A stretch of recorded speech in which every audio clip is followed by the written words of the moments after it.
Selamat datang di Minerva Channel, rumahnya pengetahuan. Saya ribut begini jadi repot. Saya harus ke kantor. Sekarang sudah jam berapa ini? Berawal dari siaran bareng di radio Prambors, muncullah grup lawak DKI beranggotakan 5 orang. Salah satu dari mereka ialah Wahyu Sardono atau kerap dikenal oleh Dono. Meski begitu, Dono bukan hanya dikenal sebagai pemancing tawa orang, tetapi juga pribadi yang kritis dan jenius. Dono lahir pada 30 September 1951 di Kecamatan Delanggu, Klaten, Jawa Tengah. Sebelum Dono bergabung, sudah ada 3 orang di kelompok komedi tersebut, yaitu Kasino, Nanu, dan Rudi. Setelah bergabungnya Dono, Prambors membuat acara untuk mereka yang diberi nama Obrolan Santai di Warung Kopi. Perusahaan saya. Betul, iya betul. Di Dan- rumah dulu Pak ininya. Oh iya. Iya, betul. Begitu kan jadi enak.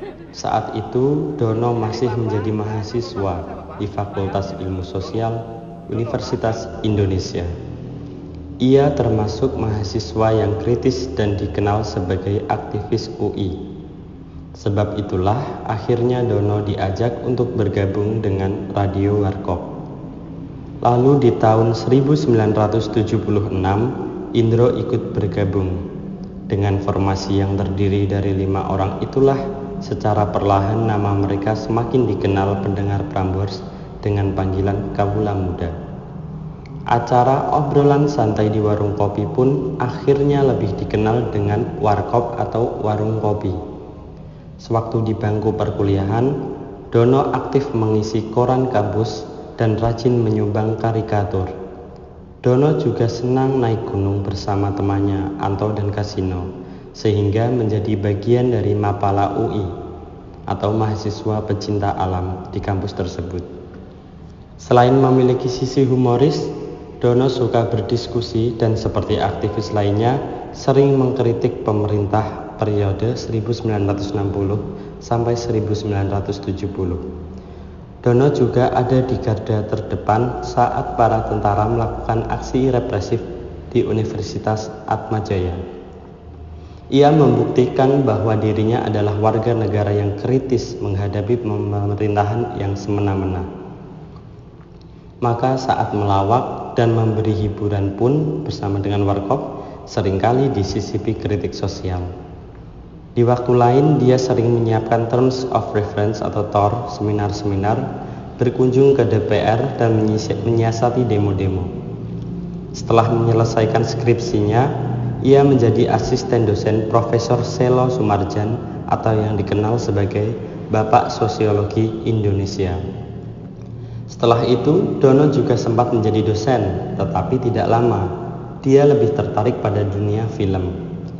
Setelah dikenal, Warkop DKI membuat film komedi yang kemudian sangat digemari masyarakat, sampai-sampai mereka membuat 2 judul film setiap tahun dalam periode 1980 sampai 1990.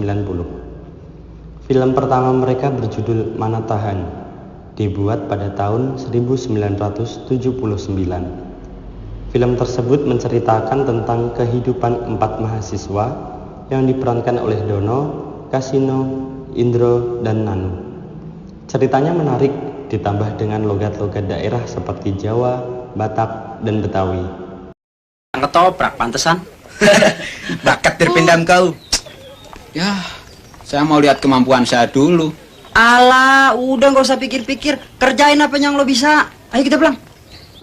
Menurut data, film ini menjadi film terlaris kedua di Jakarta pada tahun 1980.